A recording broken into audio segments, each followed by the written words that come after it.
Brandon Figueroa versus Jessie Magdaleno, 12 rounds for Figueroa's WBC interim featherweight title. Let's get into it. Let's start with Figueroa. 24 wins, 1 loss, 1 draw, 18 wins by way of knockout. Figueroa is a fan favorite because of his style. When you have pressure plus volume of punches, it kind of equals knockouts. If not knockouts, you know it's going to be an exciting fight every single round. Magdaleno is the more natural 126 pounder. He's fought more fights at 126 more than Figueroa has. Magdaleno is a southpaw, so that could be tricky if you haven't fought southpaws before. Luckily for Figueroa, he's fought a couple southpaws in his career, mainly Luis Neri, and that's where we're gonna go. That fight was had a lot of heart, a lot of determination, and a lot of pride in that fight. It didn't take long for both men to start throwing heavy punches, landing on each other. It happened very early in the first couple rounds, man. You could see what type of energy that these two were on in the ring on the night. When you fight Figueroa, man, you better be ready to fight. He is going to make you fight because he's constantly in your face. He's a strong inside fighter. He knows exactly what he's doing in there. I used to say Figueroa's defense was terrible. I'm not saying he's the best defensive fighter, but after watching him over the years, man, he does move his head off of the line. It just looks different. He's bobbing his head and ducking it down and moving it off the line, right? To take some of the steam off of the shots that his opponents is trying to impose. But at the same time, Luis Neri was getting a shot off, man. Like, he was doing some work. He was landing good shots against Figueroa, but so was Figueroa landing shots on Neri as well too. One man would punch and then another would respond. I feel like Figueroa does a great job of going to the head and going to the body and not losing rhythm, man. Like, the man, when he's ducking, he comes over the top and then he'll straighten up and he'll go left or right hand to the head. The variation, the placement in his punches, man, he is great at that. Neri was landing big punches as well. He was just swinging whenever Figueroa was in range, and that's not really a bad game plan. He's gonna be there, right?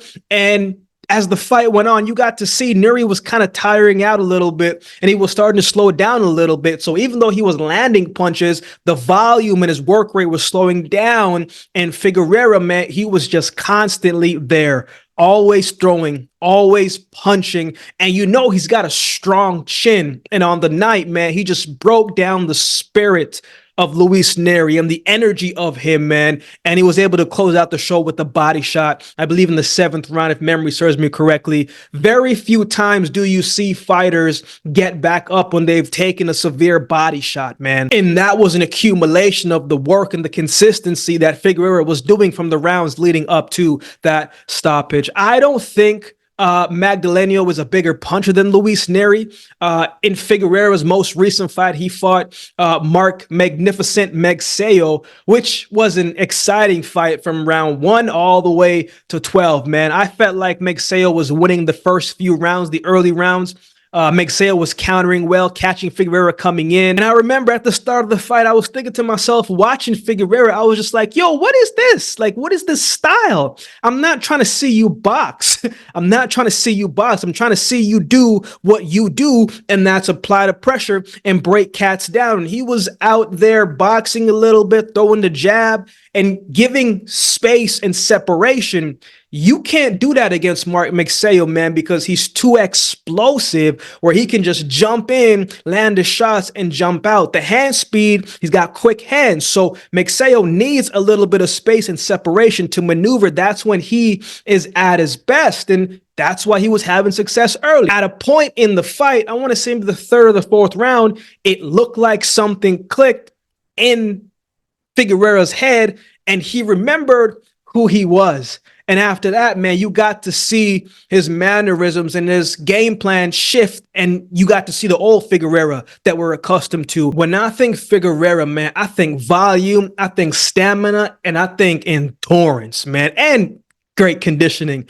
And he went back to that bringing the pressure and started chopping down Magsayo and tiring him out with volume and relentless pressure. The thing is, too, man, Magsayo fought a very good fight, man. He was doing work and landing clean punches, and he was holding his own, standing his ground. But the volume you could see was starting to get to him. And in the 6th round, I believe it was, man, he was holding like crazy. I've never seen Magsayo really hold, but this was an excessive amount of hold, man. And I think he got a point deducted in 2 rounds in this fight. I think the 8th and the 11th round, because the ref had given him that warning in rounds before, and he was just so tired and was just trying to find space to breathe a little bit and to catch his breath, but he was tying up so much. There were a few times where Magsayo was holding Figueroa and falling on Figueroa, and Figueroa was punching from in close, and Magsayo's knee would hit the canvas, but the ref would call it a slip. And I'm like, man, I didn't see a slip. I felt like Magsayo, not saying it was a massive drop, but when you're landing punches and your opponent is leaning forward and they just drop without you throwing them there, that should be counted as some type of knockdown, in my opinion, because Magsayo got away with that a couple times in that fight. They weren't slips.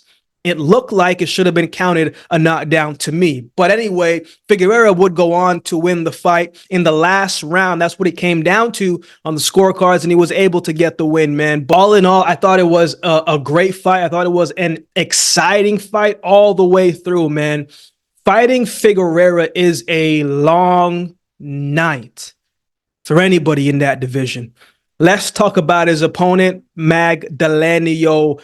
29 wins, 2 losses, 18 wins by way of knockout. Back in 2016, man, Jessie Magdaleno was on top of the world, beating Nonito Donaire to win the WBO junior featherweight title. And this fight could play out in some forms how that fight played out from a stylistic standpoint, because both men were throwing a ton of punches and aggressive movements from both men, right? Magdaleno was countering very well in that fight, fighting smartly, calculated. He would tie up if he needed to. He was very strategic with this tying up, man, because, you know, it was just more of a game plan to reset his feet. Like, he would lunge in with the overhand right, whether it would hit or it would not. He would tie up Donaire and then reset his feet and get out of the way. Or he would hit the body if he was stuck on the ropes, tie up Donaire, get out the way, and reset his feet. It was strategic in what he was doing. And at the beginning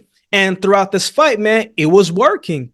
He landed nice overhand shots. I liked his complete strategy of the fight. He was going to the body. He was making sure he was not on the ropes, not a sitting duck. He wasn't stagnant. He respected the power of Donaire, but he made Donaire respect him as well, too. They always say in sports, man, if you want to be the champ, you got to beat the champ. And on that night, man, he earned that title because it was a tough fight for him and a step-up fight for him. A few years later, he was defending his title for a second time against Isaac Dogboe, coming off of a long layoff against a hungry fighter in Dogboe, man. You know, Dogboe at this time, too, I believe he was undefeated at the time. So, you know, he was fighting with something to prove, and he did not know what losing felt like. So he was definitely going to come in with something to prove. And Magdaleno dropped Dogboe in the first round, caught him again with a shot in the middle round. Dogboe came out a little too aggressive, and he got caught with shots because he wasn't defensively responsible, and Magdaleno made him pay. But you have to give credit to Isaac Dogboe because he didn't quit. The man went back to his corner. They chopped it up. They gave him advice, and he became more disciplined and even that much more locked into the fight. And he himself scored a knockdown with an overhand right that landed so accurately that the moment it touched Magdaleneo's side of his head, man, it connected and he dropped and hit the canvas. And you could see he was physically in trouble, probably a little surprised. He probably wasn't expecting that to happen to him against Isaac Dogboe. Magdaleno, to me, man, his confidence looked like it was wavering as the fight went on. He wasn't coming forward like he was in the beginning. He was on the back foot, pulling back on his punches. He found himself on the ropes a lot more, and he was comfortable with staying there, right? And it just seemed like, man, he wanted no parts of Isaac Dogboe, and Isaac Dogboe was able to stop him and get the win. So maybe it was a combination of maybe he got surprised, maybe he wasn't as well prepared as he felt like he needed to be. Maybe he was tired, but on the night, man, it just didn't look good, man. It started good, but it didn't finish well.